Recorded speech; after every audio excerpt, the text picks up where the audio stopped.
Hey, everybody, welcome back to Too Many Men. My name is Alison and I am back from the wilderness and tundra. And I am delighted to be back with one of the people who works with the most integrity, both in terms of standing up for what's right and representing the stories that are there to tell. And that is The Athletic's Sara Civian. Sara, how are you today?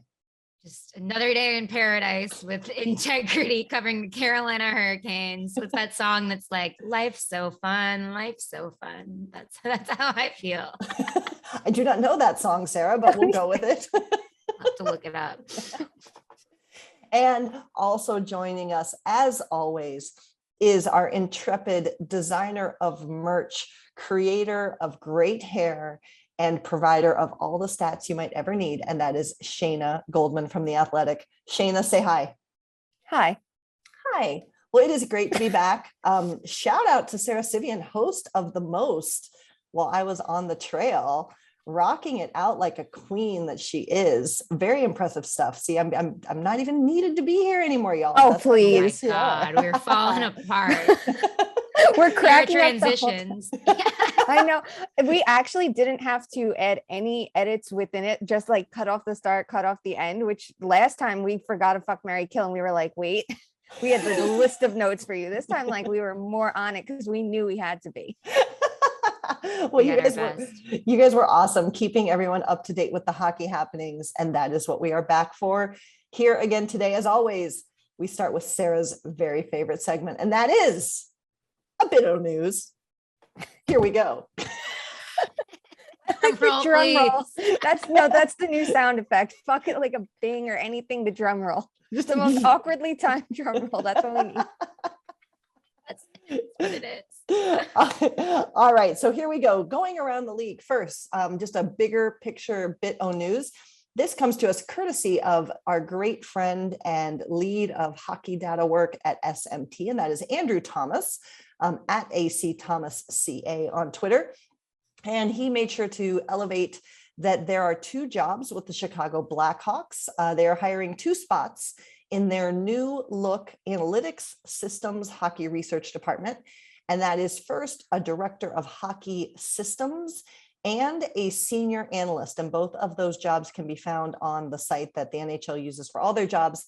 That is Teamwork Online. I think it's a big vote of confidence that Andrew, who is someone who we know works with a great deal of integrity in his work, is promoting, as he says in his words, a new look for this department, particularly for the Chicago Blackhawks. Shane, any comments here other than just want people to know those jobs are out there? Yeah, it's interesting to see the growth of hockey analytics departments. It's something Alison and I have been talking about a lot. And it's nice to see different titles.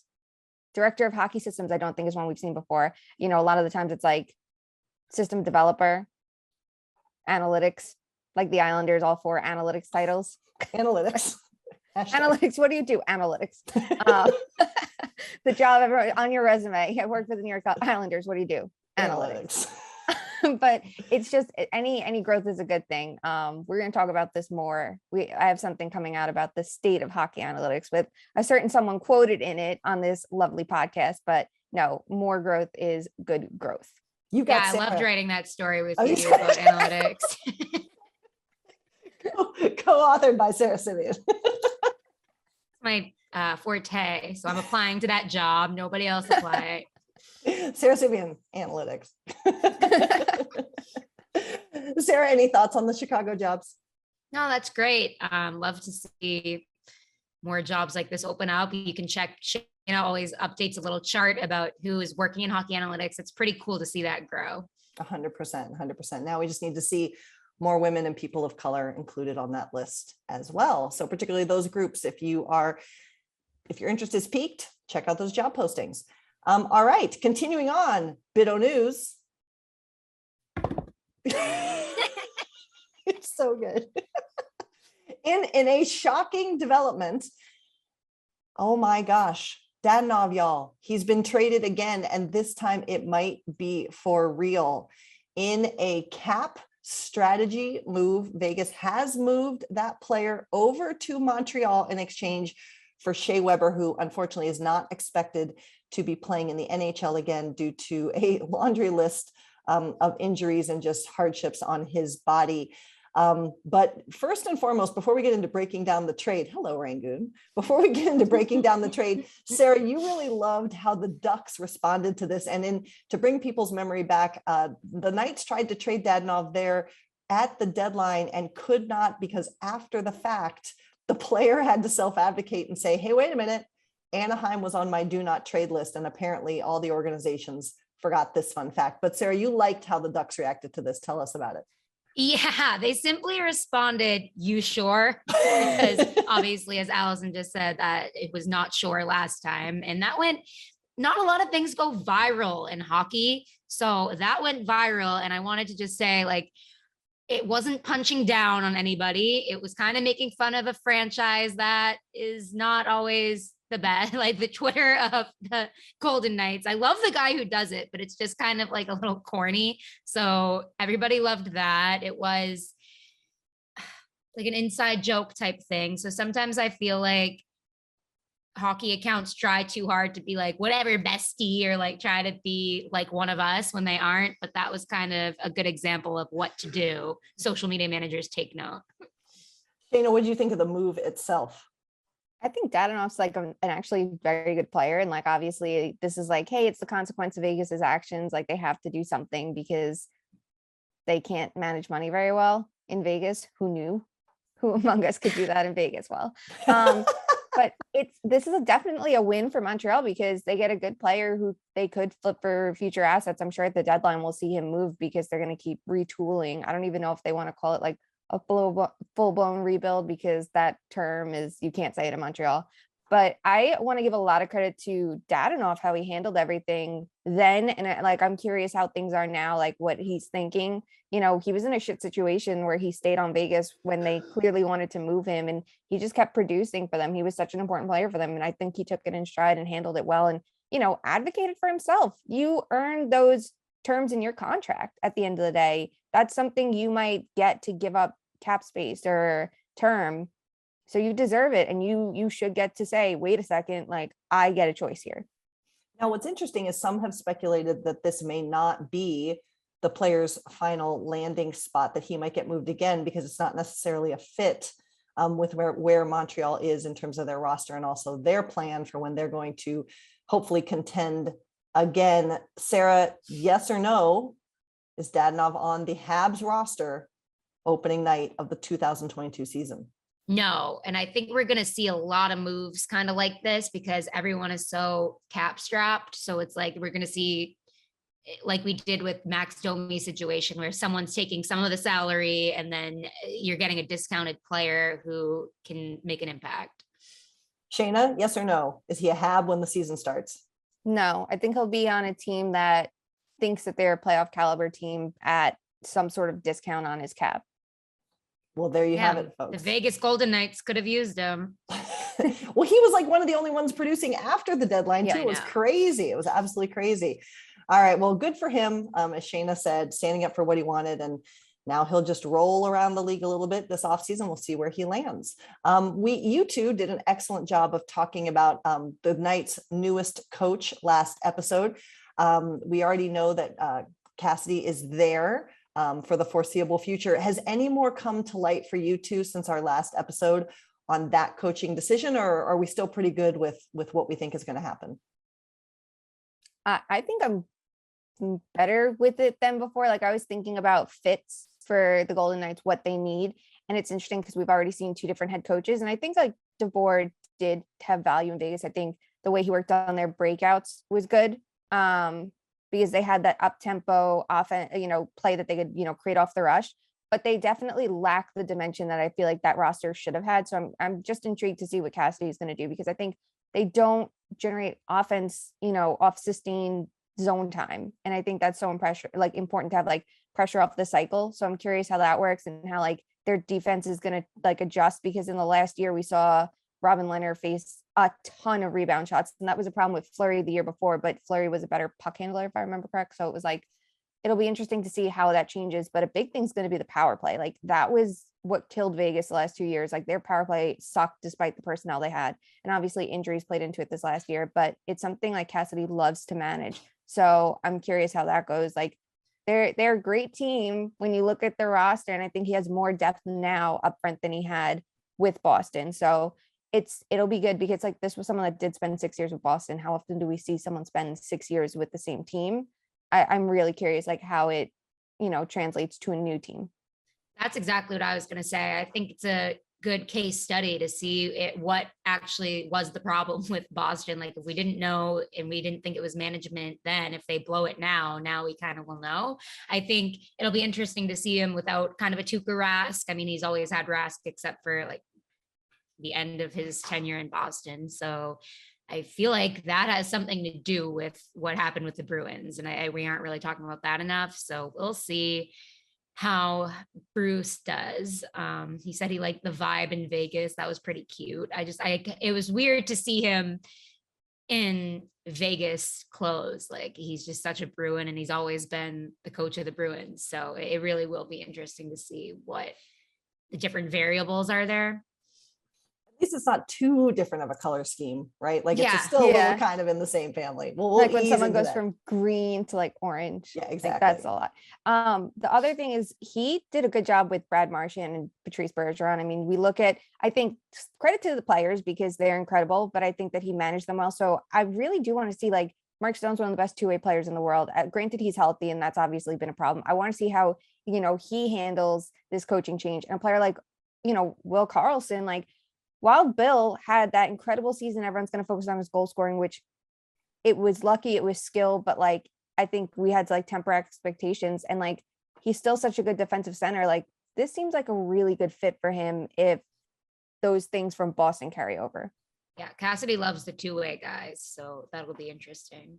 Shayna, you should write that. How Cassidy influences some of the best two-way players in the league. There you go. You know what? Boom. That's some good off-season content. I'm writing that down. Add it to the list.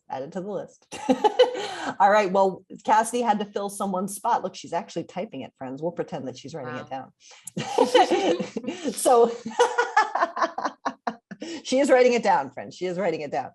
So Cassidy filled a spot vacated by Pete DeBoer, and we found out, or we believe it to be true. As of this recording, it has not officially been announced by the club, but all signs point to Pete DeBoer headed to be the next head coach of the Dallas Stars. And there seems to be mixed reaction to this amongst hockey Twitter. Honestly, it seems kind of bland. I mean, even people who have opinions, they're kind of like lukewarm opinions. They're medium takes. They're not the hot takes that we live for. Sara, what do you think about DeBoer going to Dallas? Dallas is just such a weird, like, blah team to me. There's not like a thing about them, right? So it's hard for me to have a bead on where this is going to go. What do you think? That's exactly how I feel about Dallas. And I've tried to check myself, like, is it my East Coast bias or whatever it is? Is it the weird time zone they're in? But they are just boring. And I think DeBoer, he's fine, but it just also to me exposes the lack of creativity in these coaching searches. It's like you look at this list of 5 men and draw a stick and just pick one of them. Like, it's like, and I get it, but that's why it's good to see kind of Jessica Campbell and other people getting their names out there. So maybe in 10 years, it won't be the same 5 people. Yeah. And we keep harping on this point for sure, and we'll hit on it again this episode, and a lot of people have made this point. If you look at the 2 teams in the final, John Cooper and Jared Bednar did not have NHL experience at all before taking on the jobs that they're in, and they've had the opportunity to grow into them, and now they're here. And that's very, very oversimplified, but it's a point that I think still should be acknowledged. Shayna, DeBoer to Dallas, your thoughts? It's a choice. It is a choice. You look at what DeBoer's done, and like, he was with New Jersey forever. He was with San Jose, and then he was with Vegas. And I don't feel like he's grown that much between tenures that I'm going to throw him another job immediately. Like, granted, he hasn't had as much time to legitimately like step back, reassess, and figure out what to do. Like, San Jose to Vegas was a really quick transition, but like, why? I think Dallas has gone for the traditional route, and Rick Bowness is the prime example of that. He is as traditional as it gets for a coach, and this team doesn't need improved defense that he could bring. They need offense, and that's not DeBoer's strong suit. at all. You need that you have more than one line. And you could say, well, Joe Pavelski did so well under him, so whatever. But it's like, Joe Pavelski's thriving the last 2 years under Rick Bowness, who's one of the worst offensive coaches in the league. Joe Pavelski is not the player to focus on. Like, I think Dallas needs to like seriously look at themselves and figure out what they want their identity to be, because we know them to be this defensive team, sure, and they are good defensively. And now they have Jake Ottinger, who is this excellent goalie that's really like come into his own. But you have this core, and you know, one of them's a veteran in Joe Pavelski. You have Rupe Hintz, Jason Robertson, and Miro Heiskanen. And I feel like that's what they should want their foundation to be, and build from there, and find a coach who can maximize those players. And, you know, obviously some of their contracts are going to keep them from changing the roster too much. That's what happens when they signed players in their late 20s and early 30s. And it was like, that's going to look bad in a few years. And it did. But Radulov left. You still have Jamie Benn, you still have Tyler Seguin, but there's potential around that. And obviously they're going to hope that players from their minor leagues can come up and thrive. And DeBoer's not a good coach at handling those players. You know, we're going to talk about Torts, and do you want to turn every player into a back checker and things like that? But for DeBoer, it does feel like if you aren't defensively sound, you're not going to get those minutes. You're going to get buried lower in the lineup. So do you want that for every up and coming Dallas player when they need offense? At the end of the day, even if it's a riskier play, you have the defensive structure in place. You want to find that blend from the old system and the new system. And it just doesn't seem like this new system is going to, you know, reinvent the wheel at all. There were so many other options to go with. What do you have to lose? Instead, you go with someone whose name's been out there because he's had playoff success. What does he want? If that's the game we're going to play, or why don't you look at what other teams are doing? Like, it just seems like they're going to be stuck in this weird gear even longer than they've been.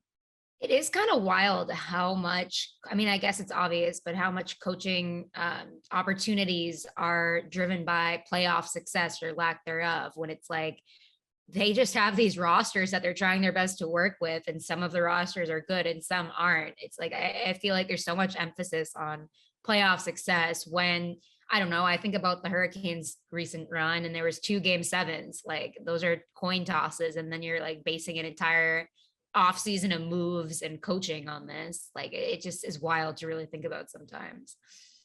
Such a good point, and it's crazy, you know, and I think it bleeds to, and we're going to get to this individual, but John Tortorella always said reputations are made in the playoffs. And it's almost like it's just because that's when everybody pays attention, right? Like in the season, you've got 32 fan bases paying attention to their own team, and now everyone has to pay attention to a smaller group. And right, wrong, or indifferent, that is what ends up being your narrative, I guess. So, but I agree, Sarah, it's such a huge point. Like, why are we looking at just that when we know that that's when variability is most evident, as opposed to what an actual team or player is all about. All right, so that brings us to our fine friend, and Shayna teased in the last episode that I was like, you can't do the deep dive without me on this one. No, we need the John Tortorella correspondent, Alison Lucan. Let's go. Let's go. Tell us all about it. Alison, somebody, Steph Driver, our girl from SB Nation in Philly, everybody's kind of criticizing this move, and we'll get into that, but she, after his press conference, she goes, oh no, I'm starting to like him. So does that kind of describe how he is and he wins people over? Absolutely. And you know, we talk, it's funny to me because I'm actually, there's so many things I'm curious about here, because this is now Torts' 3rd Metro team. And I think it's going to be really interesting, particularly for Columbus fans. How are they going to react? Because Columbus fans hate Philly, the team. And how are they going to react now that a coach that they have loved is going to come into the city behind a new bench and wearing that orange? And honestly, look, hockey aside, that color combo, I cannot with it. It's Halloween vibes. It is. And I don't like, you know, the jerseys are good, but when their most recent ones, when they have the black nameplates. And then they have the black jersey with the orange nameplate. It's like, just do the lettering. And if you're worried that it'll be too much contrast, like add a gray trim. This is not hard. Just, I don't know, like it looks like you slapped a piece of tape on and then wrote the player's name. And it's like, is this minor league hockey or the NHL? This is not the look you should keep. Especially for such a storied franchise. It's so true. It's so true.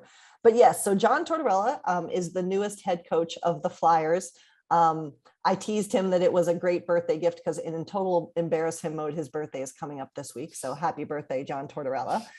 He'll hate me for that. Not that of course he listens to Too Many Men. Of course, he's our number one subscriber. But no, I mean, I will say this first and foremost, and it's, so Sara, you said this, Steph's comment, like I remember when Torts was hired by Columbus, and I was actually on a plane going to a charity event that I do every year, and someone texted me good luck, and I had no idea what was happening because I was on a plane, and that was when Torts got hired, and it was such a completely different experience than all the narratives. And I think it's funny, but it's also slightly frustrating to me, honestly. Like the same reaction was happening right as I was literally going off the grid. Everyone starts reacting. I'm like, what is happening? Like, no, thank God I have to turn off my phone. But like everyone's like, he's going to do this. He yells at players. Here's my thing, people. Do some research. And also, if I will give $100 to someone who can show me a media availability in Columbus where he yelled at the media, or evidence that all he does is yell at players in the locker room, because those were the things I kept hearing on socials. Like all he does is berate his players and prove it. Now, we know in past history he's been that way, but show me in his most recent tenure where that happened. And people are hanging on to old narratives. So I encourage you to do your research, please. But Torts has been very interesting. So he did have a shaky performance in Vancouver. Everyone knows that. But then for people who don't know, it was that summer after he was let go that he and Mike Sullivan sat down and had a project. And they went through and documented what they thought every scoring chance was in the NHL, and came up with a definition for what a scoring chance was. Because people may not remember, but back then in the league, all coaches talked about was shots. And it was actually Torts and Mike Sullivan who then, when they first met, when Torts was now in Columbus and Sully was in Pittsburgh, it was the first time we started hearing in post-game comments the term scoring chances. So again, if you talk about a coach who's looking to do things differently, John Tortorella is trying. He is well read on the subject of pulling the goaltender and started to do that earlier. He had his team starting to shoot on empty nets in games based on advice from the analytical department in Columbus. He obviously worked with Brad Shaw on architecting the most, I think it's still finished. Is it still the most historically strong, Shayna, or did Carolina surpass it this year at the end of the season? I think Columbus is still. I think Columbus still is, but we should check that. We'll check. They're one of the top two. I think the Canes fell off at the end. Yeah. I could be wrong, but one of the top two of recent history, most aggressive power kills in league history. And this is a guy too, who he may say shit about players, but those players will tell you that they've already heard it.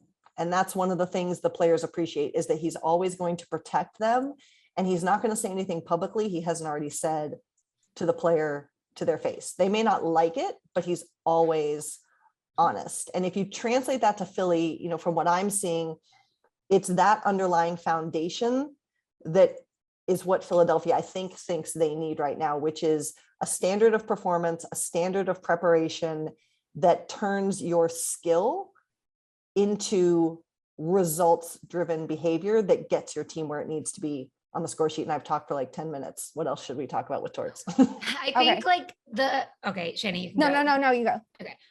From what I've heard in Philly, I don't know why I'm a Flyers insider, but I've just heard that a lot of the young guys not have attitude problems, but are very kind of entitled. And this happens when you have a really bad team with kind of younger star. It's just something that happens, right? Like they gotta stand up for themselves or whatever it is. But I think some of them need a reality check. So I think Torts is probably that guy. Like, it makes sense. And Cam Atkinson tweeted LFG. So LFG. Shayna, your thoughts? Yeah, I think with Philly, they've had an interesting experience with Vigneault, who it seemed like during like the pandemic, when players, especially the young guys, I remember hearing things about that, like the young guys were struggling and having a hard time. And, it's not like you could go out and do things after practice. Like, you went to work, you went home. And if you didn't have a family or anything, tough shit. And it didn't feel like they had that coach and mentor presence to kind of bond them. And sure, you could say it's not your job, but at the end of the day, like, you are what a lot of these players have. They are here without their families, without their friends, and now they can't do anything. And I think people wouldn't pinpoint Torts to be someone good in that situation, but I think absolutely he could be. If anyone can protect his players in a sense, I feel like it's Torts, and kind of bond them maybe in a different way. And, you know, I watched him first as a fan in New York. And when he got fired, it was then that for the first time, it felt like he threw players under the bus in a press conference. I remember it was Carl Hagelin, and it was like, that's a mistake. And shortly after, he went to Vancouver, and I think he even admit he shouldn't have taken the job in Vancouver. He should have stepped back then. He didn't. People are so accepting to Mike Sullivan when he went to Pittsburgh, and, you know, obviously he went to the AHL first, but like, you know, if we could say Mike Sullivan can change, and he absolutely did from his time with Tortorella, I think Tortorella can as well. And I think he showed that in Columbus. And I think that not only did he change his ways, and sure, he still has bad takes. The thing about Trevor Zegras that goes viral, or, you know, the McDavid versus Barkov, those are hot takes. We all have them. And I think everyone focuses on that instead of anything else that he says. He doesn't want it that like every single player becomes this defensive, you know, forward, and he lets players play to his strengths. You could talk about how he coached Artemi Panarin, you know, especially in the playoffs. That's something that maybe doesn't get enough attention. He didn't always have the most skilled teams in Columbus, and he made them greater than the sum of their parts, and he made them a hardworking team. And he protects his players in the media for the most part. People, you know, a lot of media members after his time in New York were harsh on him because they felt like they weren't getting the answers that they wanted. And he didn't give a shit. It's not his fucking problem that you have to write a story. He has to do his job and manage his locker room, and that's how he chose to do it. And the attention went on him instead of his team, that a lot of the time in his tenure wasn't that good. He didn't have amazing rosters. He had elite goaltending, and he built up a core. And a lot of players, I'm sure you could ask Ryan Callahan, you know, what a credit Tortorella was to their career. So I just think if we're going to keep recycling coaches, maybe the coaches that do take the time to look at themselves and change their ways are the ones that should be getting more emphasis. And he fits into that box. But you talk about Panarin, because we've talked about this before. How do you coach Panarin in the playoffs? And we look at what happened this year and things like that. You saw firsthand Panarin in the playoffs in Columbus. Yeah. And before that, Sarah, Shayna, you just said something super huge, and I'll let everyone in on a big old secret with Torts is watch when he gets upset about something. Who is he protecting? He's often protecting a player who did have a bad game or made a mistake. He will draw attention to himself to deflect attention from someone who needs to be protected in this moment. And the other thing I'll say too is the only time I've seen him frustrated with a reporter is when a reporter asks a stupid question. Like, honestly, which you did not do. I love that. Like, no, go ahead. Watch his press conferences though. I've said it before. When you would ask him a question, I love this because for work I'd get to watch the post games, and you know who watches the Columbus Blue Jackets post game, and it's me sitting there every game. Yeah. And when they were in the playoffs, you know, they would be on TV, but otherwise. And I would love it when you would ask him a question, and I like that he didn't just rapid fire and answer back like, "Oh, what's the status of this player?" He's like, "I don't know. I'll let you know when I do." Move on. Like, and you'd ask him, and I loved how he would pause, and you would see him actually think about an answer and then give you something. And it was like, I loved it because it felt like you made him think. And that's why, like, I'm so excited to see what Charlie does, because I feel like he's someone that's going to ask those questions that there's like an actual good premise behind him. Like, you just have to be thoughtful with it, and he'll give you a thoughtful answer. He'll give you an answer, I think, that matches the strength of the question. Well said. I like that a lot. Yeah, I think, you know, it's interesting because Torts' thing always in Columbus, particularly when Panarin was there, because he was probably the most gifted offensive player that Tortorella had there during his tenure, was, listen, we're going to be sound defensively, and whatever you want to do offensively, go. Like, just go. And, you know, that's why we just saw such crazy creative things from Panarin. And I think Panarin really enjoyed being able to drive what he wanted to do and what he wanted his teammates to do, because there was some freedom. Now, is there value to having maybe a little more structure? Possibly. Does that potentially impact the power play? Possibly, because that's one area where Torts hasn't always been strong, or his teams, I should say, and that's in the power play. So that's something to watch. But yeah, this is not a guy who's like, now he does believe in playing defensively responsibly, but that doesn't mean it's like, left wing lock, but Barry Trotz coaches a far more boring style of hockey than John Tortorella does.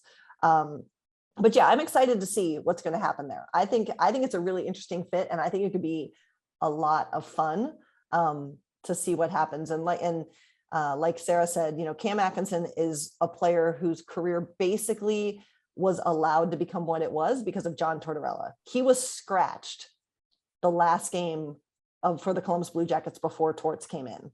And now he's a multi-year all-star, has had multi-30-goal season. He's now Cam Atkinson because in large part to the opportunity John Tortorella gave him. So anything else we want to talk about with Torts? We'll continue to touch on that, I'm sure. I just want to see who his assistants will be. We look at last year, it was Vigneault, Michel Terry, and Mike Yeo. All three failed head coaches all together did, let's call it what it is, a fucking horrible job, which is why all of them are out of work, rightfully so right now. And hopefully those names don't get recycled too soon, because I think all of them have a lot to learn about coaching at this level. And, we look at Mike Sullivan, what he's become, and Brad Shaw, who I think should be in the conversation for head coaching jobs. And obviously we know Brad Larson is the head coach of the Blue Jackets right now. This is a really big opportunity for an assistant coach. It's like when we talk about okay, you guys don't, I do. We talk about star wrestlers who have the belt. I always look at someone's championship as how do they elevate whoever they're going up against, whether they just go against the same people and it's boring, or if they get someone smaller get a good match and you're like, wow, they held their own with this person. So that's where my brain went with this. If there's a good assistant coach who sticks with him and does well, what does their future look like? Because we already see it. Mike Sullivan, Stanley Cup winning coach. I'm sure he'll credit a lot of it to John Tortorella and the opportunity he had there and what he learned since. And then Brad Shaw, the same thing. So maybe this will bring in another up and coming coach that we hope to see. I would like to see, speaking of Mike Sullivan, in Wilkes-Barre Scranton, Mike Vellucci, he's somebody that reminds me of both of them. I don't know if Torts knows him at all, but I feel like that would be a really good fit. So that's something I'd like to see. I'm throwing that out there. Sara, you just have these deep picks for coaches and I love it. I do. I love it. It's so strong. Well, I always say we need new coaches. So I'm like, why don't I actually research who would be a good new coach? Whoa. You decided to research before having an opinion? For once, yeah. I'm You're not allowed in this sport. I thought you're just supposed to tweet economy? shit. In this economy, got to be careful. You never know who's coming after you for saying what these days. So. All right. So we'll wrap up our coaching here. We spent a lot of time on this, but this is good. Wrapping up our coaching carousel, Barry Trotz still does not have a landing spot. And originally he was kind of viewed as the first domino that would fall. Just real quick, any thoughts on where he might end up given the seats that are being filled versus what's still open, Sara? Trot to Boston. I don't actually think that's happening. I just wanted to say it. I think maybe he's going to do a wild card and be in a front office, because I know that was on the table. So I know that he's giving, what did he say, till July 1st to decide what he wants to do. I respect that of him. Take your time. All the jobs might fill up though. So that's kind of, I'm sure he's talking to people off the record and stuff, but I think David Quinn is going to Boston. So then it's like, no offense, but what the hell are you doing? And I know Shayna has experience with David Quinn. I do too. I covered him at BU a little bit. I love him. He has great hair. I'm just like, I don't know how that translates in the NHL. And we saw it translate not well with the Rangers. So I don't know what they're doing, but trot to Trot. What do you think, Shayna? Trot to ... where? I still think Winnipeg makes the most sense. They're the team that hasn't moved. And if you look at it, any team that's I think the perfect situation for Trotz is what he walked into with the Islanders, which is a team that has offensive firepower. Maybe they need a little bit of adjustment with it, but they have offense. They need work on the back end with their defense and goaltending, because he tends to bring Mitch Korn with him. And, even though he's moved up to a higher role than just a goalie coach, we know the influence in Nashville, we know it in Washington, we know it with the Islanders. So I think that's, an interesting thing. And you look at Winnipeg and it's like, they're a very good offensive team, but their forwards are shit defensively. There's no other way to put it. It's not just their defense needs help, but the forwards need help. So it feels like that offensive capability that they have paired with his defense would be really good for, like, the thing is, it's going to be good for a couple of years until it isn't. And then the cycle starts again where they need more offense, which is where the Islanders are now. And on David Quinn quickly, I think that David Quinn has potential. I do too. I think he did not have strong enough tacticians with him in New York until the last year. He had Gord Murphy. No, I'm sorry. He had Martin from Pittsburgh, who did the penalty kill and defense. I think that they really needed a new offensive assistant, whether they had promoted Knobloch or went somewhere else. And that was kind of what I did want to see for the Rangers. Just another year of Quinn plus new X's and O's coaches, because he's not. If you can get him a staff that is so up and coming on actual tactics, I think you have something there. If not, I think he's more suited for an assistant's role than a head coach right now. I think that he needs more work from where he started. And obviously he had a shit roster in New York. There are things with his coaching that he does need to adjust. I don't think we saw that happen at the national level where he's been coaching now. So it's either get him perfect assistants to build a stronger bench, or let him be an assistant and learn a little bit more about coaching at this level.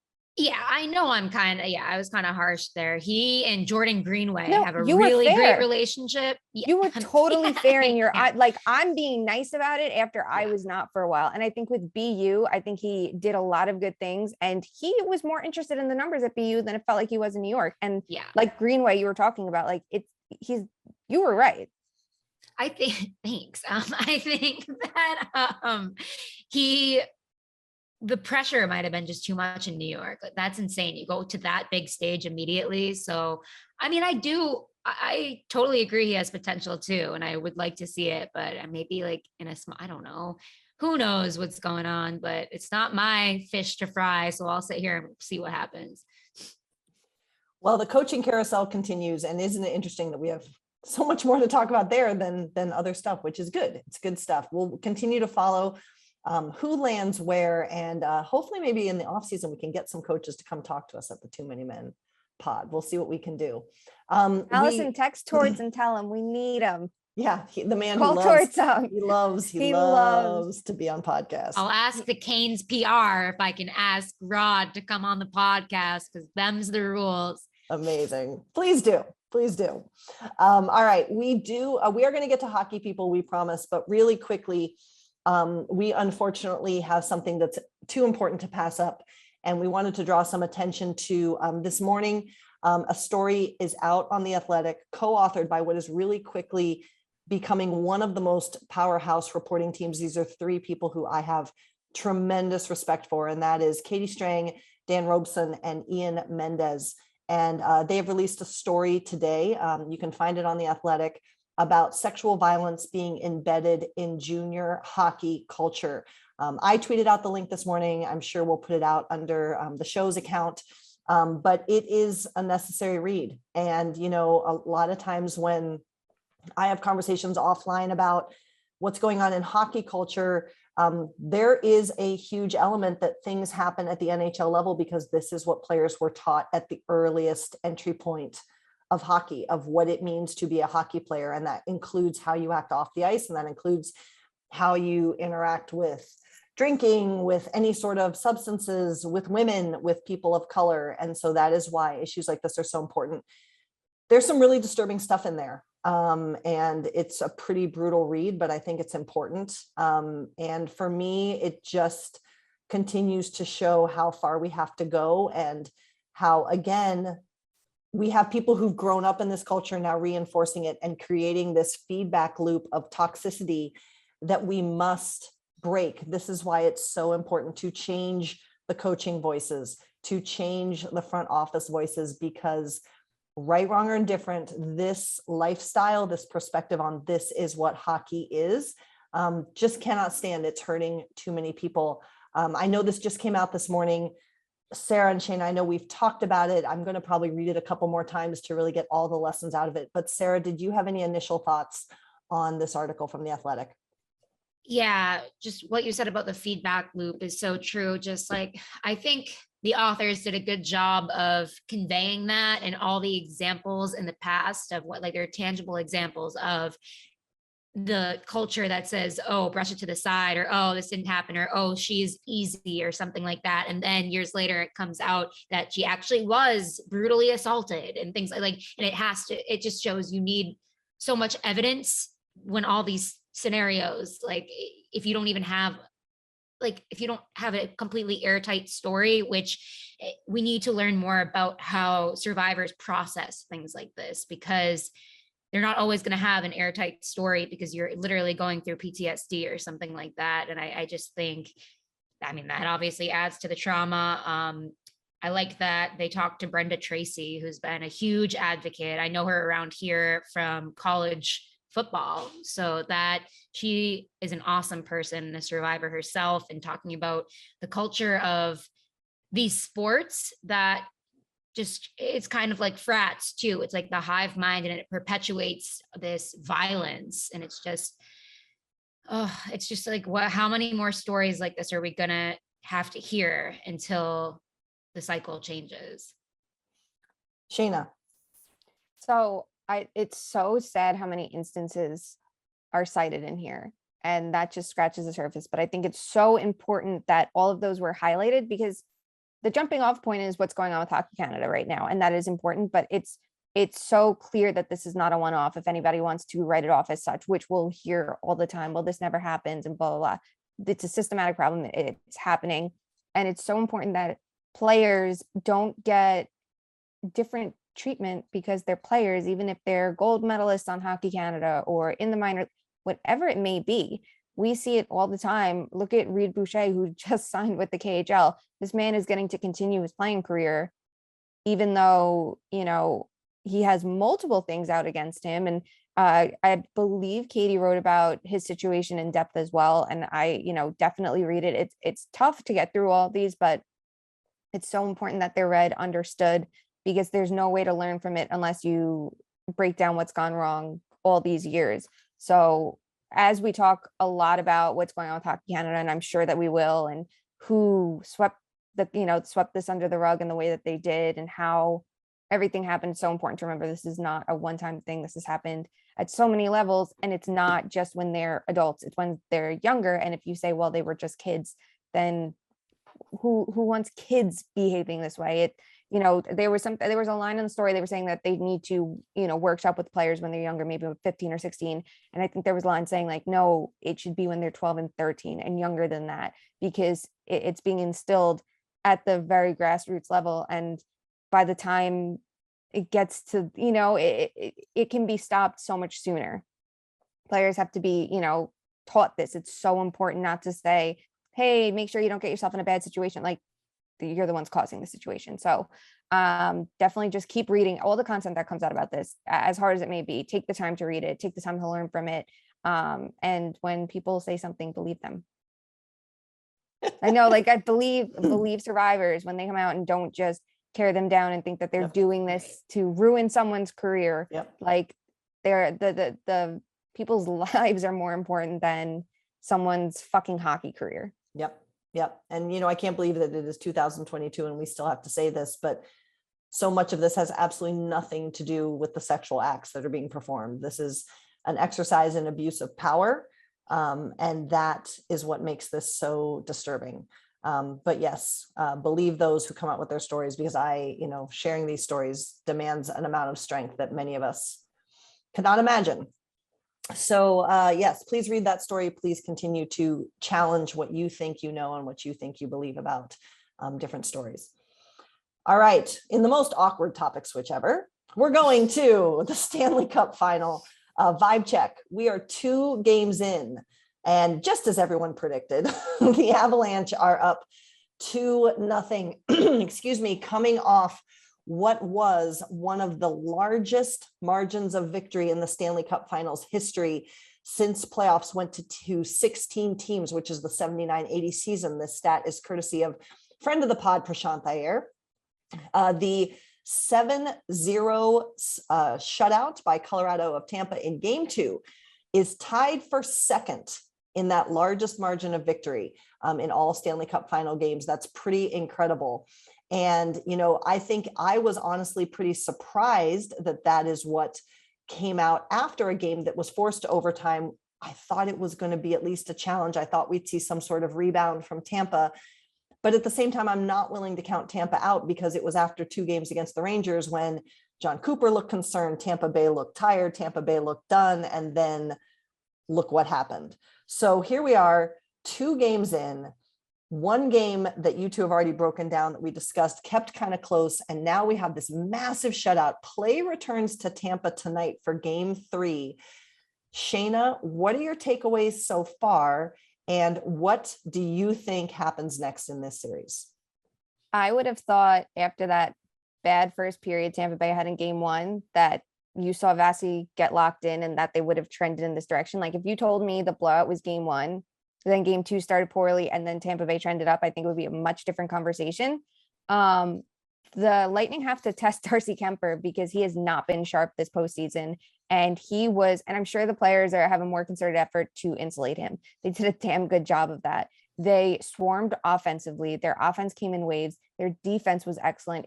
And you look at it, it's not like there were a ton of block shots. It was disrupting their ability to enter the zone and to break out of their own zone and outpossess their opponents. You could look at shot attempts were slanted towards Colorado, scoring chances, off the rush, off the cycle, odd man rushes. Every single category was not a little bit slanted towards Colorado. It was a massive margin that you wouldn't anticipate. So I don't want to count Tampa Bay out because we know, but these are not the New York Rangers. This is the best team in the league. They play at such a high speed that we know Tampa's the most adaptable team. So it's going to be really interesting, but this is such a challenge because they don't outright have the foot speed that Colorado has.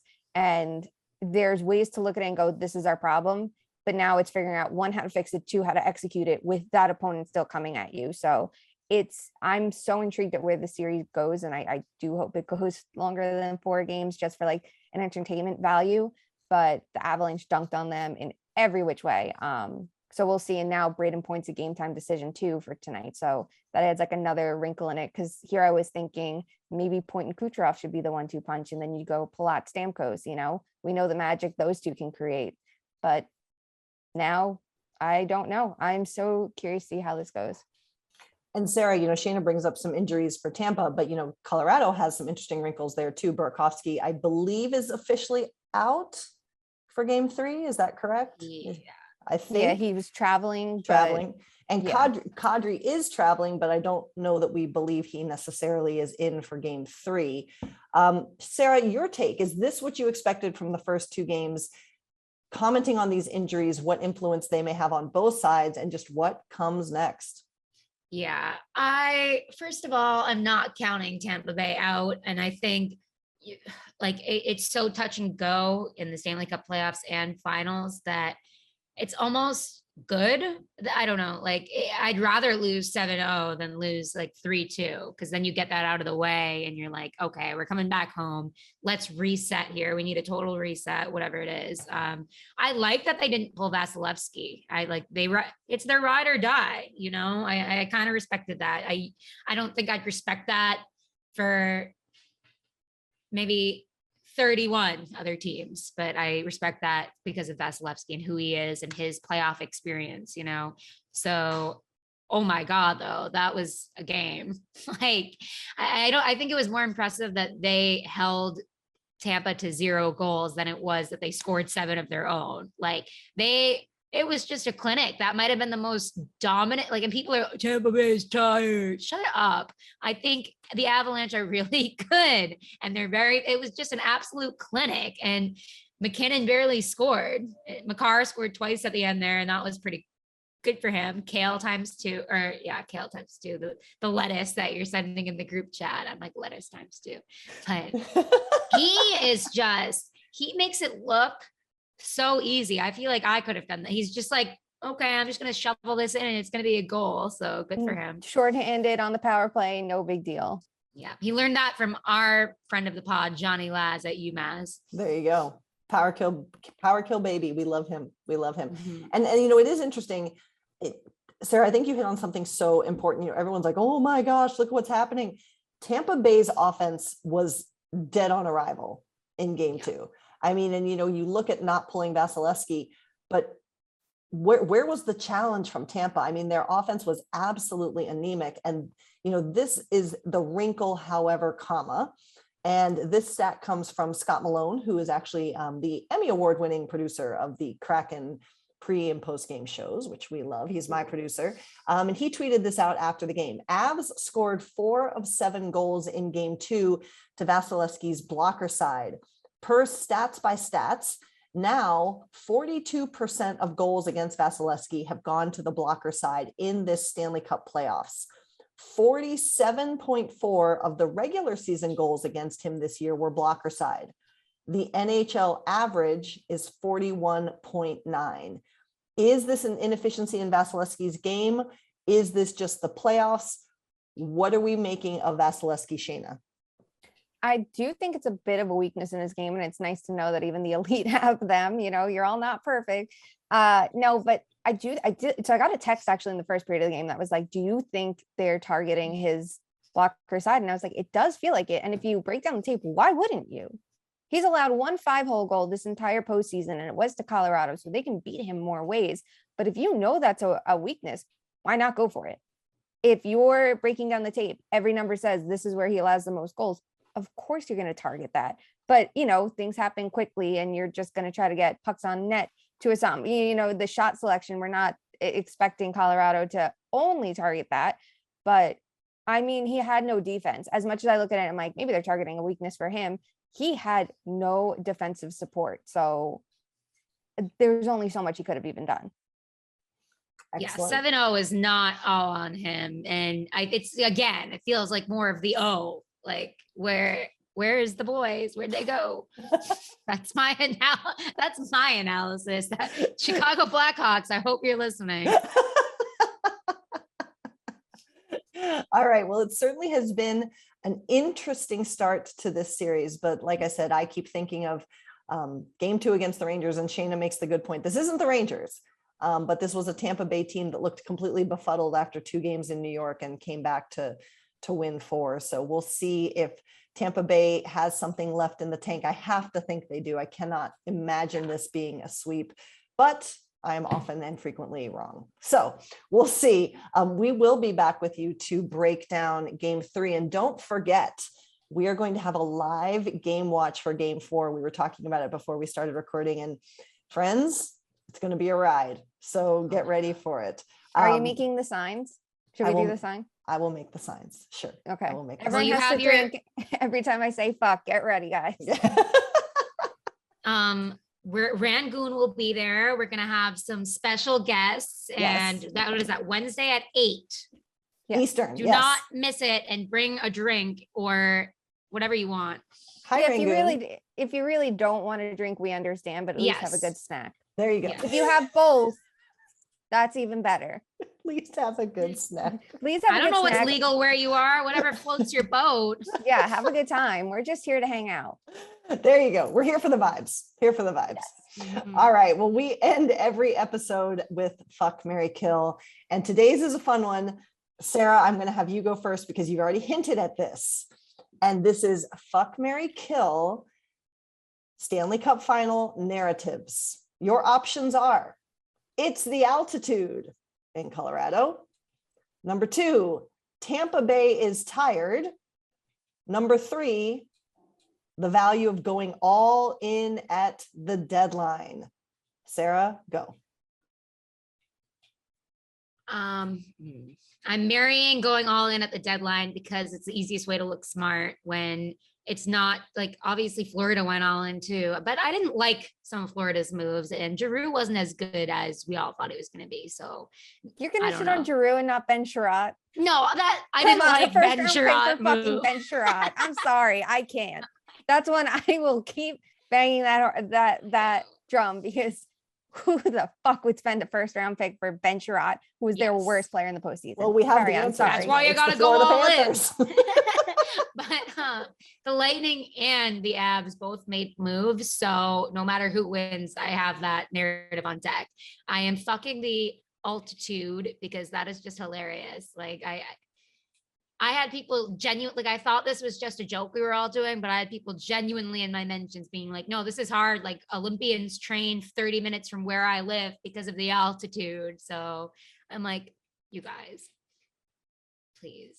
I think it's like a placebo effect too. Like, I think I tricked myself into having altitude sickness when I was covering the abs canes. I was like, I don't feel so good, guys. But I don't know.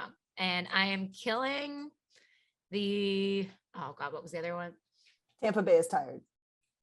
Yeah, I'm okay. I'm killing that because that's the one that's actually annoying. Like, no, just how quickly we change our mindsets from game to game. Like, oh, no one's stopping them on game one, or like they haven't even played their best yet. Wow, watch out. And then it's, oh, they're just tired. So just stop. Shayna, go. They'll kill Tampa Bay is tired because we're all fucking tired. Yeah. We're writing about hockey. Don't see me getting on the ice and I'm fucking tired. We're all goddamn tired all the goddamn time.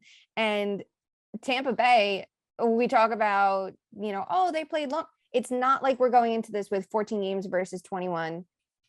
If Colorado came in to this series and they weren't sharp, then it would have been they were so rusty because they got over-rested. So you can be under-rested, over-rested, but there's no happy medium. Fuck off. Kill that. I will fuck altitude sickness because that's something that they did not get as much time to train for. They only played in Colorado once during the year. We know how teams tend to prepare when they're playing in Colorado because it is a big difference. When I went to Colorado, we went to the Red Rocks and people would work out on like the stadium. What's it, like an amphitheater there? And we would see people, there were like a whole group of people doing it. They would jump down from one step, get down and do a push-up and do it through the whole stadium. The most fit people I have ever seen in my life. So it's real. I get it. All right. I would die there. Steven Stamkos there. Oh my God. And I will marry going all in at the deadline because I do think that there's value to using the deadline to support your team. And I think the way that Colorado and Tampa have done it are the right ways to do it, because instead of they move the right pieces, they focused on supporting and keeping their core together and then using the deadline to get better. They were smart at when they decided to spend. Ryan McDonough was a splashy one before that. They won the actual cup, but he was not a rental. When they used it for rentals with Barclay Goodrow and Blake Coleman, it was for a year and a half of each of them, and they won 2 cups. So here they are spending at the right time to supplement their roster where they needed it. And the same with Colorado. It's not like they're spending a ton at the deadline. They know the right time to make the move, and look at how it's paying off. All right. Well, I will marry going all in, but my reason is because I like chaos. So I like all the Ben Sherratt move was terrible. Look at this pearl of a find. Like, I'm here for all of that. So who's the pearl? Well, we were supposed to think it was Brendan Hagel, right? But now I don't know. Let's see. Arturi Lehkonen. Sure. Yes. Oh, look at. Oh, she's not. Oh, she's attacking me. Leave me alone. Like, what are you doing? See, Rangoon disagrees with all of us. All right. So I will marry going all in because I'm team chaos. I will kill Tampa Bay is tired because if we believe my narrative, which is that Tampa Bay is winning mostly because of their will, they can overcome fatigue at this point. And therefore I will kill altitude because while I am with Shayna and I do think that it's real, I think that at this point in the season for NHL athletes, like we've gotten to this point, it's not going to be that big of a difference at this point in this season. It's not like this is like the first time ever they played in altitude. And oh my God, if altitude was this big of a thing, Colorado would have a perfect home record. So that's my opinion. Good point. All right. Did I miss anything, my friends? No, if any Tampa Bay Lightning players want to disagree with us, though, hit us up. Join Too Many Men. You want to talk about altitude? You want to talk about being tired? Anything like it? If we've screwed it up, please join the podcast. I'm sure you're all listening today. Please Obviously. Join us. It's your pregame routine. We know. Nap, of course. Too Many Men, play the game. Yes. Nothing gets you hyped like a Too Many Men podcast, and they're going to run through a brick wall after listening to this. Woo woo. Okay. All right, my friends. Please, as always, be sure to give us a review on iTunes or whatever podcasting platform you listen to, but only if it's nice. Please follow us on Twitter at 2_much_man. Please check out our merch. You can order that delightful Too Many Men drinkware to drink your favorite beverage or snack out of when you join us for our game watching Game 4. You can also check out our website at too-many-men-pod.com. Once again, we continue to brighten the spotlight on our LGBTQIA+ friends during this Pride Month, but we value them, support them, and respect them every day, all day long. Remember Sarah's favorite exit: racism is bad, sexism is bad, and as always, until we talk again, be good to one another. Love you. Bye.